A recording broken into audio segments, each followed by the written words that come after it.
కేటీఆర్ వ్యాఖ్యలపై Kamma global federation founder కుమార్తో special interview ఇప్పుడు చూద్దాం. ఆంధ్ర తెలంగాణ పాలిటిక్స్లో పర్టికులర్గా కమ్మ కులం గురించి డిస్కషన్, ఒక కాంట్రవర్సీ మొదలైంది. ఒక విధంగా చెప్పాలంటే పొలిటికల్ లీడర్స్ అంతా కూడా ఈ మధ్య పర్టికులర్గా కమ్మ కులం గురించి పదే పదే మాట్లాడటం, వివాదాస్పదమైన వ్యాఖ్యలు చేయడం జరుగుతుంది. దీనికి సంబంధించి కమ్మ గ్లోబల్ ఫెడరేషన్ చైర్మన్ జెట్టి కుసుమ్ కుమార్ గారు ప్రస్తుతం మనతో పాటు ఉన్నారు. ఇలాంటి బేసిక్ ఎందుకు ఈ కమ్మ కులం మీద ఈ రకమైన వివాదాలు కానీ ఏడుపులు కానీ? అంటే పళ్ళ చెట్టుకే రాళ్ళ దెబ్బలు తగులుతాయి అన్నట్టు, సమాజానికి ఎంతో చేసి సమాజానికి ఎంతో చేస్తూ ఉన్న మా మీద నిష్కారణంగా తెలిసి తెలియక కొందరు ద్వేషం పెంచే ప్రయత్నాలు చేశారు గత పాలకులు, ఇక్కడ కావచ్చు అక్కడ కావచ్చు. దానివల్ల అవగాహన రాహిత్యంతో, అవగాహన లోపంతో కొందరు మా సామాజిక వర్గాన్ని కించపరిచేటట్టుగా, మా సామాజిక వర్గాన్ని ఏదో చేయాలి అనే దాని గురించి మాట్లాడుతూ ఉన్నారు. అది మేము కేజీఎఫ్ అనేది ప్రపంచ కమ్మ మహాసభలు ఏర్పాటు చేయడం జరిగింది లాస్ట్ ఇయర్. దాని ఉద్దేశం కూడా కమ్మ సామాజిక వర్గం అంటే అన్ని సామాజిక వర్గాల కంటే చాలా భిన్నమైనది, అందరికంటే గొప్పది అని చెప్పటం కాదు మా ఉద్దేశం. సమాజానికి మేము ఏం చేసామనేది తెలియని వాళ్ళకి చెప్తూ, సమాజానికి ముందు ముందు ఇంకా మా వాళ్ళకి మేము చేసుకుంటూ, సమాజంలో ఉన్న మిగతా సామాజిక వర్గాలకి ఏం చేయిస్తూ చేయూతనిస్తూ ఓవరాల్గా సమాజానికి ఎలా తోడ్పడగలము అనే ఒక ఉద్దేశంతో మేము కేజీఎఫ్ స్థాపించడం జరిగింది. అంటే ప్రపంచవ్యాప్తంగా విస్తరించిన సామాజిక వర్గాల్లో అందరికంటే ఎక్కువ విస్తరించిన సామాజిక వర్గం మాదే. అమెరికా కావచ్చు, లండన్ కావచ్చు, కెనడా కావచ్చు, ఏ దేశాల్లో ఉన్నా చదువుకున్నారు. ముందు గ్రామాల నుంచి పట్టణాలకు వచ్చాం, అవకాశాలు వెతుక్కుంటూ అక్కడి నుంచి విదేశాలకు వెళ్ళటం జరిగింది. సమాజానికి మేము ఎంతో చేశాం. ఉదాహరణ నాగార్జునసాగర్ డ్యామ్.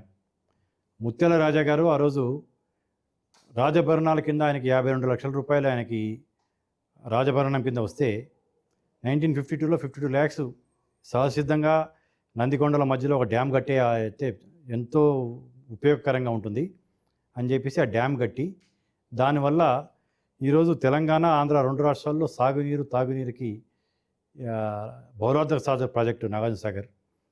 అలా ఒకటి చెప్పుకుంటే పోతే ప్రభుత్వాలు, ప్రభుత్వ రంగ సంస్థలు కల్పించిన ఉద్యోగాల కంటే కూడా మా సామాజిక వర్గం కల్పించిన ఉద్యోగాలు ఎక్కువ.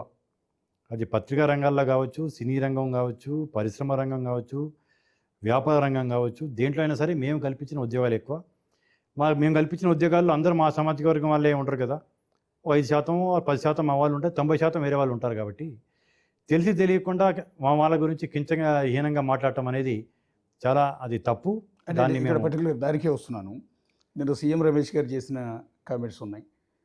కేటీఆర్ తనను కలిసినప్పుడు ఎందుకు తుమ్మల నాగేశ్వరరావు లాంటి ఒక సీనియర్ లీడర్ని పార్టీ నుంచి బయటకు వెళ్ళిపోతుంటే ఆపలేకపోయారు అన్న మాట ఆయన అన్నప్పుడు, ఈ కమ్మనా కొడుకుల్ని, మళ్ళీ కోట్ చేస్తున్నాను, కమ్మనా కొడుకుల్ని నమ్మటానికి వీల్లేదు, ఇది చంద్రబాబు కులం, సో వీళ్ళు ఎంతమంది పోయినా కూడా మనకేం నష్టం లేదు అని పర్టికులర్గా కులం ఉద్దేశించి నా కొడుకులని యాడ్ చేసి మరి అన్నారు అనేది ఒక ఎంపీ నోటెమెంట్ నుంచి వచ్చిన మాట. దాన్ని ఎట్లా? దాన్నే ఇప్పుడు నేను ఈరోజు మీతో మాట్లాడదాం అనుకుంది కూడా దాని గురించేను. దాన్ని తీవ్రంగా ఖండిస్తూ ఉన్నాం. సీఎం రమేష్ బీజేపీకి చెందిన ఒక ఎంపీ. అతని రాజకీయ ఎదుగుదల ఎక్కడి నుంచి వచ్చింది ఏందనేది మన రాష్ట్ర ప్రజలకి, ఉమ్మడి రాష్ట్ర ప్రజలకు తెలుసు. చంద్రబాబు నాయుడు గారి యొక్క దయతోటి టీడీపీలో అవి ఇవి పనులు చక్కబెట్టడానికి ఇది చేసుకుంటూ వచ్చి ఒక లైజనింగ్ కింద వచ్చేసేసి తను రాజ్యసభ తెచ్చుకున్నాడు. తర్వాత అధికారం ఎటుంటే అటు జంప్ చేసి కండువాలు మార్చినంత తొందరగా మార్చగలరు చాలామంది నాయకులు. వాళ్ళల్లో ఒకడితను. ఇతను అట్లా మాట్లాడేసి ఇంకో సామాజిక వర్గాన్ని తిట్టాడు అని చెప్పేసి అన్ని మా సామాజిక వర్గాన్ని ఏం తిట్టాడు అనేది కూడా చెప్పడం జరిగింది.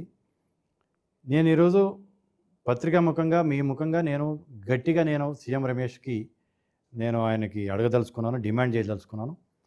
మీ దగ్గర ఆధారాలు ఉన్నాయి అంటున్నారు కదా, సీసీటీవీ ఫుటేజ్ ఉంది అంటున్నారు. సీసీటీవీ ఫుటేజ్ అనేది ఇంట్లోకి, ఇప్పుడు మా ఇంట్లో మీరు వచ్చారు, సీసీటీవీలో మీరు రికార్డ్ అవుతారు. కానీ లోపల అంతర్గతంగా ఏమేమి మాట్లాడారు అనేది కూడా ఆధారాలు ఉంటే బయట పెట్టాలి. బయట పెట్టలేని టైంలో క్షమాపణ కోరాలి. ఎందుకంటే నువ్వు నీ నోటితో అసభ్యకరంగా మా గురించి మాట్లాడావు. నీ యొక్క కుటుంబంలోనే మా వాళ్ళు ఇద్దరు ఉన్నారు, మా సామాజిక వర్గం వాళ్ళు ఇద్దరు నీ కుటుంబంలోనే ఉన్నారు. వాళ్ళు గురించి కూడా ఆలోచించకుండా, నా కుటుంబంలోనే కమ్మవారు ఉన్నారు కదా అనేది కూడా ఆలోచించకుండా మా సామాజిక వర్గం గురించి అంత అసభ్యకరంగా నువ్వు 2-3 సార్లు పదే పదే మాట్లాడటం జరిగిందంటే దాన్ని ఆధారాలు చూపించాల్సిన అవసరం సీఎం రమేష్ మీద ఉంది. అది అట్లా నువ్వు అన్నాడు అని చెప్పి అంటున్నాడు అతను, కాబట్టి దాని మీద స్పష్టతను ఇవ్వాల్సిన అవసరం కేటీఆర్ మీద ఉంది. దాన్ని నువ్వు అనలేదంటే ఖండించు. నిన్న భూపాలపల్లి ఏదో మీటింగ్లో కేటీఆర్ మాట్లాడుతూ మా పార్టీ విలీనం చేస్తుందని చెప్పేసి అంటున్నారు. మా పార్టీ ఎప్పుడు విలీనం కాదు, తెలంగాణ ఉన్న రోజులు మా పార్టీ ఉంటుంది అని చెప్పేసి మాట్లాడడం జరిగింది. దాన్ని ఖండించాడు. మరి మా సామాజిక వర్గాన్ని గురించి అతను మాట్లాడిందని నువ్వు ఎందుకు ఖండించలేదు? అంటే నువ్వు అన్నావు అనేది మేము భావించాలా? కాబట్టి ఈరోజు సాయంత్రం వరకు ఇటు కేటీఆర్ కానీ అటు సీఎం రమేష్ కానీ ఆధారాలు ఉంటే అతను చూపించాలి. ఆధారాలు అతను చూపించినప్పుడు ఇతను దాన్ని క్షమాపణ కోరాలి. లేకపోతే నేను అట్లా అనలేదని ఖండించాల్సి వస్తుంది. కాబట్టి ఇద్దరిని, మా సామాజిక వర్గం ఇద్దరిని మేము టార్గెట్ చేస్తున్నాం. మీరిద్దరు నిష్కారణంగా మా మీద నింద వేసి మమ్మల్ని అన్యాయంగా మీరు మాట్లాడుతున్నారు. కాబట్టి మీరు ఎట్టి పరిస్థితుల్లో సాయంత్రం లోపు వివరణ ఇవ్వాలి. లేకపోతే మా సామాజిక వర్గం యొక్క నిరసన కావచ్చు చాలా తీవ్రంగా ఉంటుంది. మేము హలం బట్టి పొలాన్ని దున్నే సామాజిక వర్గం మాది. ఎంత కష్టపడితే హలంతో పొలం దున్నుతారో మీకు తెలుసు. అటువంటి బంజర భూముల్ని, బీడు భూముల్ని బంగారు భూములుగా మలిచి రక్తాన్ని చెమటగా మార్చి చేయటం అనేది చేయగలిగిన సామాజిక వర్గం మాది. మా సామాజిక వర్గానికి చెందిన వాళ్ళని గౌరవంగా చూడాలనేది మేము కోరుకునేది. సామాజిక వర్గం గురించి మాట్లాడినందుకు వీళ్ళిద్దరికీ చెప్పి, అదర్వైజ్ మీ రెండు పార్టీలకి తగిన గుణపాఠం చెప్తాం. రాబోయే ఏ ఎలక్షన్స్ అయినా కావచ్చు, జిహెచ్ఎంసీ ఎలక్షన్ కావచ్చు, జూబ్లీ హిల్స్ ఉప ఎన్నిక కావచ్చు, రాబోయే ఎక్కడైనా సరే తమిళనాడు ఎలక్షన్స్ కావచ్చు, ఏదైనా కావచ్చు, మా యొక్క నిరసనని తీవ్రంగా ఈ రెండు పార్టీలకు చూపిస్తాం. తమిళనాడులో బీఆర్ఎస్ పార్టీ లేదు, కానీ బీజేపీ పార్టీ ఉంది. కాబట్టి అది బీజేపీ నాయకత్వాన్ని కూడా సీఎం రమేష్ అతను ఆధారాలు చూపించలేకపోతే సీఎం రమేష్ మీద ఎటువంటి చర్యలు తీసుకుంటారు, సీఎం రమేష్ గురించి ఏం మాట్లాడతారనేది బీజేపీ నాయకత్వం కూడా ఈ విషయంలో స్పందించాల్సిన అవసరం ఉంది. అంటే సీఎం రమేష్ చెప్పిన ఉద్దేశం ఒకసారి చూడాల్సి ఉంటుంది కదా. ఏ సందర్భంలో కేటీఆర్ అంటే ఏ సందర్భంలో అన్నా కానీ, కమ్మకులం గురించి కాదు, ఏ సందర్భంలో అన్నా కమ్మ కానీ సీఎం రమేష్ అనే వ్యక్తి అతను అన్నది కవిత జైలు నుంచి బయటికి రాని టైంలో కేసులు ఎత్తేస్తే అనే మాట మాట్లాడాడు అని చెప్పేసి అంటాడంటే 6-7 నెలల క్రితం అయి ఉంటుంది. 6-7 నెలల క్రితం మాట్లాడిన మాట ఇన్ని రోజులు ఎందుకు బయట పెట్టలేదు?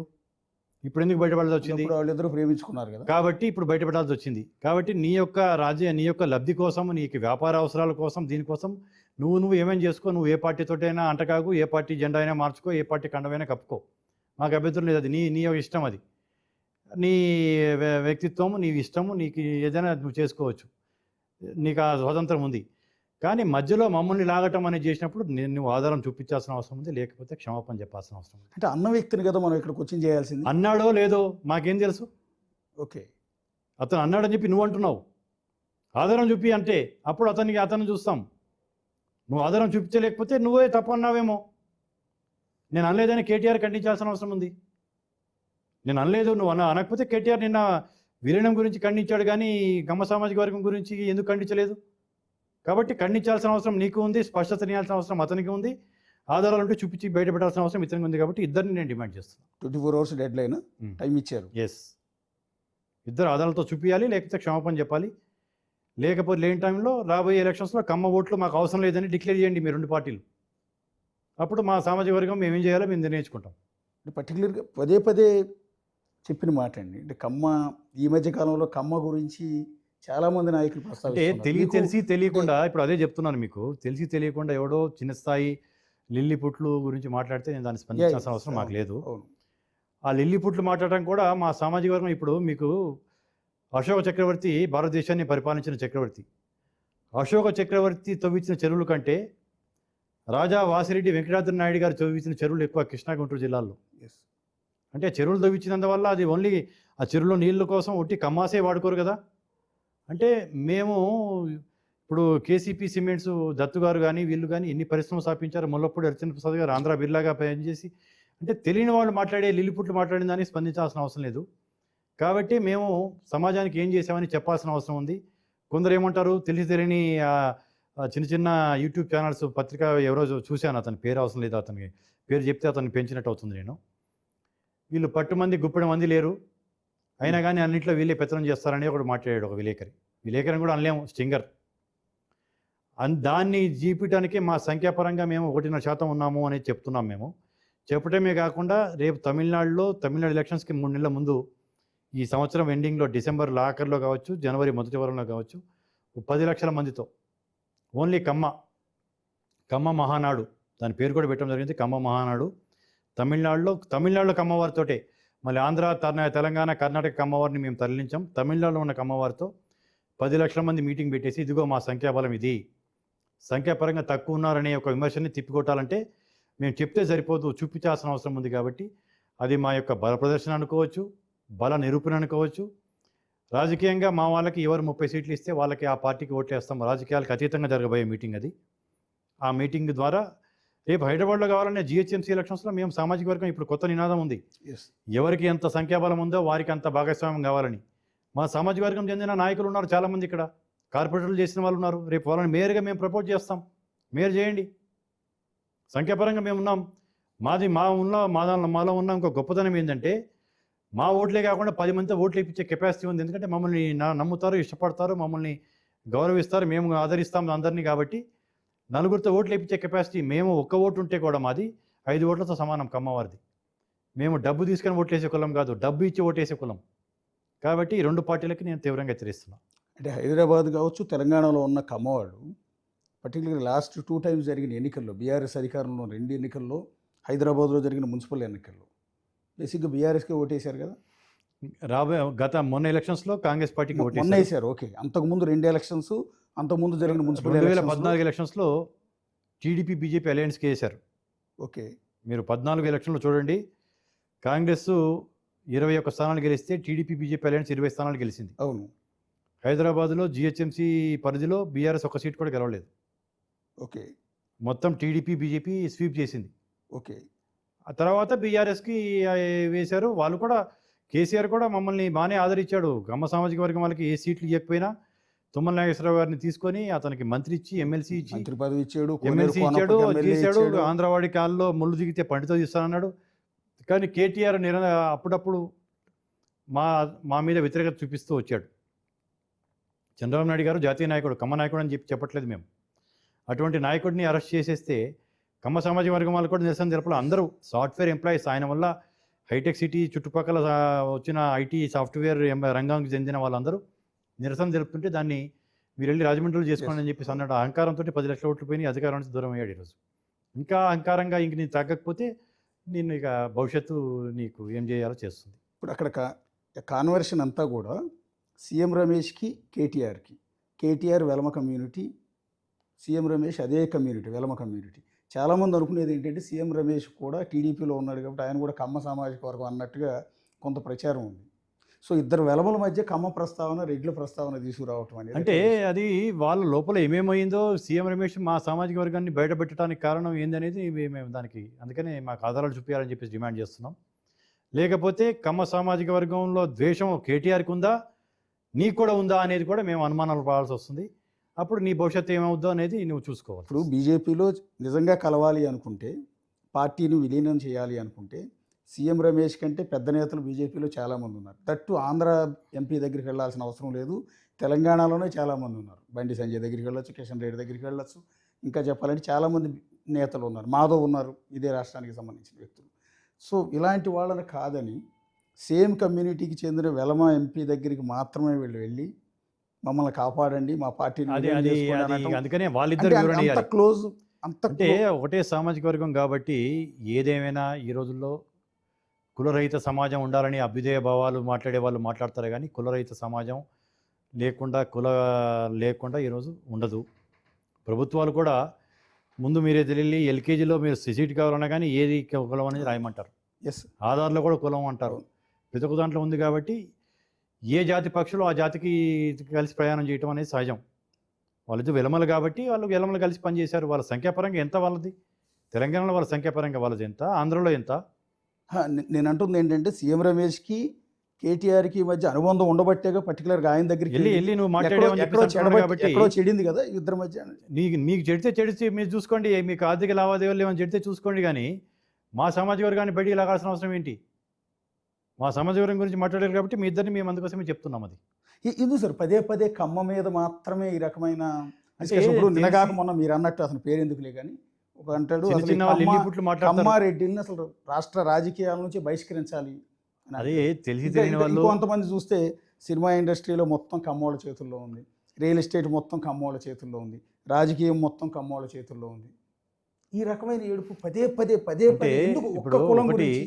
విజయవాడ తీసుకుంటే లారీ ఓనర్స్ అసోసియేషన్ అని ఉంది. అవునండి, దాంట్లో 90% పైన కమ్మవారిదే ఉంటుంది. అవును, పత్రికా రంగం ఉంది. పత్రికా రంగం కానివ్వచ్చు, ఈ లారీ ట్రాన్స్పోర్ట్ రంగం కావచ్చు, ఇవన్నీ రావసాటి రంగాలు కావు. అవును. ఎంతో ధైర్యంగా ముందుకొచ్చి ఎంతో నష్టాలకి ఓర్చి పెడితే సక్సెస్ అయితే అవుతారు, కాకపోతే కారు. Yeah. కమ్మ సామాజిక వర్గం ఎంటర్ప్రీనియర్ కమ్యూనిటీ కాబట్టి లాభాలు ఉన్న దాంట్లోకి వెళ్ళటం కాదు, మేము ఇన్వెంట్ చేస్తాం. Yes. దేంట్లో ఉంది అనేది దాంట్లోకి వెళ్ళి దాంట్లో ఎట్లా పైకి తీసుకురావాలని చూసుకుంటాం, కష్టపడతాం, దాన్ని సక్సెస్ చేయడానికి మేము కారణమవుతాం. కాబట్టి మా మీద ఈర్ష, మాతో కంపీట్ కండి, మమ్మల్ని దాటేసి ముందుకెళ్ళండి, సంతోషపడతాం. తెలిసి తెలియకుండా మాట్లాడుతున్నాడు. తెలిసిన వాళ్ళు ఎవరు మా గురించి హీనంగా మాట్లాడరు. తెలియకుండా అవగాహన లేకుండా మాట్లాడి నిన్నగాక మొన్న కళ్ళు తెరిచిన వాళ్ళు మాట్లాడతారు, కానీ పాత వాళ్ళు ఎవరు మా గురించి మాట్లాడరు. మేము కూడా అందరినీ తీసుకెళ్ళే మనుషులమే, మేము ఫిడలిస్టిక్ కాదు, ఫిడలిస్టిక్ కులం కాదు మాది. కానీ ఇప్పుడు ఫర్ ఎగ్జాంపుల్ రామ్ గోపాల్ వర్మ లాంటి వ్యక్తి పైన అమ్మవారు ఉంటే కిందకి అమ్మవారు ఉంటారు అని ఒక అంటే దారుణమైన, ఇప్పుడు అంటే నీకు బెజవాడ మొత్తం అంటే కమ్మవాళ్ళు మాత్రమే ఉంటారా అనేది అమరావతి అప్పుడు ఆ రోజు ఎవరు ఖండించట్లేదు. ఎందుకు? ఇప్పుడు మీలాంటి కుసుమ్ కుమార్ వాడు వచ్చి బాధ కలిగింది, కేజీఎఫ్ తర్వాత ఖండిస్తున్నాను నేను, ఇలా అనకూడదు అని చెప్పి మీరు ఒక పాయింట్ రైజ్ చేశారు, ఒక ఆ కులం తరపున మాట్లాడగలుగుతారు. ఎందుకు ఇదే కమ్యూనిటీ నుంచి వేరే వాళ్ళు ఎవరు ఎందుకు రారు? అంటే చిన్న ఇప్పుడు పర్వర్టెడ్ ఫెలోస్ గురించి మాట్లాడాల్సిన అవసరం లా. నేను కూడా అంతకుముందు ఎవరో చిన్న మాట్లాడితే నేను స్పందించలా. ఈరోజు ఒక జాతీయ పార్టీ ఎంపీగా అతను, Yes. ఒక మొన్నటిదాకా మంత్రిగా పనిచేసేసి ఒక పార్టీకి కార్యనిర్వాహక అధ్యక్షుడిగా ఉండి ఎమ్మెల్యేగా ఉన్న వ్యక్తికి ఇద్దరు వచ్చినాయి కాబట్టి నేను బయటికి రావాల్సి వచ్చింది. ఇప్పుడు మీరు ఇంతకుముందు చెప్పారు ఒక అతను పర్వర్టెడ్, అతను ఏదైనా మాట్లాడతాడు, ఎప్పుడు ఎవరినైనా మాట్లాడతాడు. అతను హీరోయిన్ల గురించి ఎలా మాట్లాడాడు, ఏం మాట్లాడాడో నేను చెప్పాల్సిన అవసరం లేదు. కాబట్టి బట్ ఏదైనా దీంట్లో దీని నుంచి మేము తీసుకునేది ఏంటంటే, సమాజానికి మనం సాయం చేసి సమాజానికి మేలు చేసేసి ఊరుకుంటే కుదరదు. మనం చేసిన మేలు కూడా చెప్పాల్సిన అవసరం ఉంది. లేకపోతే తెలిసి తెలియకుండా వాళ్ళు వీళ్ళు మాట్లాడే అవకాశం, ఆస్కారం ఇవ్వకూడదు అనేది చెప్పడానికి రేపు రాబోయే దాంట్లో మేము కొన్ని సెమినార్స్ పెట్టుకొని సమాజానికి కమ్మ సామాజిక వర్గం ఏం చేసింది అనేది చెప్తుంటేనే ఈ ప్రజెంట్ జనరేషన్స్కి అర్థమైపోయి ఓహో కమ్మ అనగానే గౌరవభావంగా చూడాలి. మేము కోరుకునేది గౌరవమే, అంతకుమించి మేము పెత్తనం చేయడానికి రాజ్యాధికారమో పెత్తనం చేయడం అనేది కోరుకోము మేము. అంటే చివరిగా ఒక మాట అండి, అంటే బేసిక్గా చంద్రబాబు నాయుడు గారు ఏపీలో సీఎంగా ఉన్నారు, అంతకుముందు ఉమ్మడి రాష్ట్రంలో సీఎంగా ఉన్నారు. అందరు మిగిలిన సొసైటీలో మిగిలిన కులాలందరూ పర్టికులర్గా ఈ కులాన్ని టార్గెట్ చేసి సంథింగ్ ఏడవటం కావచ్చు, ఇంకోటి కావచ్చు చేయటానికి కారణం ఏంటంటే, కమ్మ వాళ్ళందరూ చంద్రబాబు హయాంలో బాగుపడిపోయారు, కమ్మ వాళ్ళందరినీ చంద్రబాబు నాయుడు బూస్టప్ ఇచ్చి పైకి లేపుతాడు అనేది విపరీతమైన ప్రచారం. దాన్ని యాక్సెప్ట్ చేస్తారు. చంద్రబాబు నాయుడు గారు నిజంగా కమ్మ వాళ్ళకి మేలు చేస్తాడా అని దాన్ని నేను ఆయన గురించి, ఆయన జాతీయ నాయకుడు, ఆయన కమ్మ నాయకుడు కింద నేను చూడట్లేదు. ఆయన దాని గురించి నేను మాట్లాడటం అనేది సబబు కాదు. బట్ టీడీపీ వచ్చినాక కమ్మవారు లబ్ధి పొందారు అనటం అనేది మాత్రం అది తప్పు. అదే నేను అంటున్నది. ఎన్టీ రామారావు గారు పార్టీ పెట్టినాక కమ్మవారు బయటికి రావటం కాదు. ఎన్టీఆర్ గారు పార్టీ పెట్టకముందు ఒకానొక టైంలో 59 ఎమ్మెల్యేలు ఉండేవాళ్ళు, కమ్మ ఎమ్మెల్యేలు ఆంధ్రప్రదేశ్లో. టీడీపీ ఆవిర్భావానికి ముందు అవునండి, సిపిఐ కావచ్చు, సిపిఎం కావచ్చు, స్వతంత్ర పార్టీ కావచ్చు, వేరే ఏ పార్టీలో అయినా సరే, కాంగ్రెస్ కావచ్చు, 59 మెంబర్స్ అంటే 294 మంది అసెంబ్లీలో, అంటే దాదాపు 20% ఉన్నాం మేము ఎమ్మెల్యేలుగా. అంటే అది మా పట్టు. రాను కోల్పోతూ వస్తున్నాం. కాబట్టి టీడీపీ వచ్చినాక కమ్మ సామాజిక వర్గం ఏదో పొందింది అనేది కాదు. దానికి కమ్మ సామాజిక వర్గం పొందిందంటే కూడా ఓ రకంగా కమ్మ సామాజిక వర్గం అందరికీ టార్గెట్ అయ్యింది అనేది మాత్రం చెప్పక తప్పదు. టార్గెట్ కావడానికి ఏదైతే పరిస్థితులు ఉన్నాయో వాటిని మేము తేటతెల్లం చేసి ఈ సామాజిక వర్గం చేసిన మేలెంత అని అందరికీ చెప్పేస్తే ప్రతి ఒక్కరు మమ్మల్ని గౌరవంగా చూస్తారు. అది మేము కోరుకునేది. కన్క్లూడ్ చేస్తానండి. ఒక్కటి బేసిక్గా అందరి ఇందాక నుంచి కౌరవం గురించి మాట్లాడుతున్నాం, ఈ కులాన్నే చాలామంది టార్గెట్ చేస్తారు అని. బెజవాడ అనగానే కమ్మ కాపు గొడవలు, వంగవీటి రంగా హత్య కేసు అంటే కమ్మోళ్ళే చంపేశారు అనేది ప్రచారం చేస్తారు. ఇద్దరు కుటుంబాల మధ్య జరిగిన మాట అది. రెండోది ఇంకా కారంచేడు ఇష్యూని తీసుకొస్తారు. కారంచేడులో కమ్మోళ్ళే దళితులు చంపేశారు. ఇట్లా ఏ ఇష్యూలో చూసినా ఈ రెండు ఇష్యూని తెర మీదకి తీసుకొచ్చే ప్రయత్నం చేస్తారు. ఆఖరికి అమరావతిలో రాజధాని పెడితే ఇక్కడ మొత్తం కమ్మోళ్లే ఉన్నారు, ఇది అమరావతి కాదు కమ్మరావతి, భూములు ఇచ్చిందంతా కమ్మోళ్లే, రేపు అమ్ముకునేది కమ్మోళ్లే అని దాన్ని 3 రాజధానులు చేశాడు జగన్మోహన్ రెడ్డి. సో ఎంటైర్ వ్యవహారాన్ని ఎట్లా చూస్తారు? అంటే తెలిసి తెలియకుండా ఒక కులం మీద ద్వేషం పెంచుకుంటే ఏమవుతుందనేది 151 నుంచి మధ్యలో 5 తీసేసి 11 మిగిలాడు. ఎస్. ఎవరైనా నీ కులాన్ని నువ్వు ప్రేమించు, నీ వర్గాన్ని నువ్వు అభిమానించు, కానీ వేరే కులాన్ని ద్వేషించడం అనేది తప్పు. అలా ఒక కులాన్ని ద్వేషించి చేసి పతనం అయిపోయారు. ఏమయ్యారో ఇక్కడ అక్కడ ఈ సౌత్ ఇండియాలో ఉన్న 3 రాష్ట్రాల్లో అదే జరిగింది. కాబట్టి దాని గురించి అమరావతి చూసుకుంటే, అమరావతిలో మా సామాజిక వర్గం దాదాపు 10% కంటే తక్కువే ఉంటారు. ఎస్. ఇచ్చిన భూములు కావచ్చు, ఇది కావచ్చు. దళితులు ఎక్కువ, బీసీలు ఎస్సీలు ఎక్కువ ఇచ్చారు. దళితులు ఎక్కువ అక్కడ, బీసీలు కూడా ఉన్నారు కానీ దళితులే ఎక్కువ. అవును. అది తెలియకుండా అంటే నిష్కారణంగా మమ్మల్ని ఒక భూతంలాగా చూపించే ప్రయత్నం జరుగుతుంది. కాబట్టి ఇవన్నీ తప్పు అనేది కొన్ని సెమినార్ ద్వారా మేము రౌండ్ టేబుల్ సమావేశాల ద్వారా పత్రికాముఖంగా చెప్పుకుంటూ సమాజానికి చేసిన కులం, మేలు చేసిన కులం కమ్మ కులం అనేది చెప్తే రాబోయే తరాలు మమ్మల్ని ద్వేషించకుండా ఉంటారు. తెలిసి తెలియకుండా ఇప్పుడు ఇంతమంది ఎవరో చెప్పారు ఒక లిలిపుట్ గురించి, అటువంటి వాళ్ళు అప్పుడు అమ్మో అని మా గురించి మాట్లాడరు. We are not feudalistic. ఎస్. గర్వంగా చెప్తాం, మేము అందరినీ తీసుకెళ్లే వాళ్ళమే కానీ మేము పెత్తందారులం కాదు. నలుగురిని తీసుకెళ్తాం మేము ఎమ్మట పెట్టుకొని. కాబట్టి అదన్నీ చేసే భాగంలోనే ఇప్పుడైతే దీని మీద మేము తీవ్రంగా ఖండిస్తున్నాం. అంటే బాలకృష్ణ గారు అన్నదాన్ని పదే పదే చూపిస్తూ ఉంటారు చాలామంది. మా బ్లడ్ వేరు, మా బ్రీడ్ వేరు అన్నారు అనేదాన్ని. సినిమా డైలాగ్ అంటే ఇది అహంకారం. మా అది కులం, సినిమా మా అది కులం అది ప్రత్యేకం, మా సినిమా కులం డైలాగు. ఎక్కువ అని సినిమా అన్నారు డైలాగు అనేది. ఆయన ఏదో సినిమాలో రైటర్ రాసిన డైలాగు, సినిమాలో వాడిన డైలాగే కానీ అది మేము అట్లా ఎప్పుడు మేము కాదు. అందరితో కలిసి మేము ప్రయాణం చేస్తాం, అందరినీ ముందుకు తీసుకెళ్తాం. ఇంకా మాకంటే ముందు ఇంకోలం పెట్టేసి వెనక నిలబట్టడానికి కూడా మేము సిద్ధంగా ఉంటాం. కమ్మ సామాజిక వర్గం అనేది ఒక దారంలాగా ఉండటానికి కూడా ఇష్టపడుద్ది. పూలదండలు దారం ఎప్పుడు బయట కనిపిస్తుంది, పూలే కనిపిస్తాయి. అవసరం ఉన్నప్పుడు దారం పాత్ర కూడా మేము పోషించడానికి కూడా సిద్ధంగా ఉన్నాం. యా, థ్యాంక్ యూ కుసుమ్ గారు. ఇది ఒక వార్నింగ్ ఇస్తున్నారు సీఎం రమేష్కి అండ్ కేటీఆర్కి కూడా. ఒకవేళ కేటీఆర్ ఆ మాట కమ్మనా కొడుకులు అన్న పదాన్ని వాడి ఉంటే దానికి ఆధారాలు చూపించాలి. ఒకవేళ కేటీఆర్ అనుంటే దానికి వివరణ ఇవ్వాలి లేదా ఖండించాలి. ఏంటనేది క్లారిటీ ఇవ్వాలనేది ఒక 24 hours డెడ్లైన్ అనేది కుసుమ్ కుమార్ ఇస్తున్నారు. ఇక రెండోది ఏంటంటే కమ్మ సామాజిక వర్గం అనేది చాలా తక్కువ అని కొంతమంది చేసిన కామెంట్స్పై తమిళనాడులో 10 లక్షల మంది కమ్మలతో ఒక భారీ బహిరంగ సభను కూడా ఏర్పాటు చేసి బలం ఏంటనేది సమాజం ముందు చూపించే ప్రయత్నం చేస్తామని కూడా అంటూ ఉన్నారు. చూస్తూనే ఉండండి.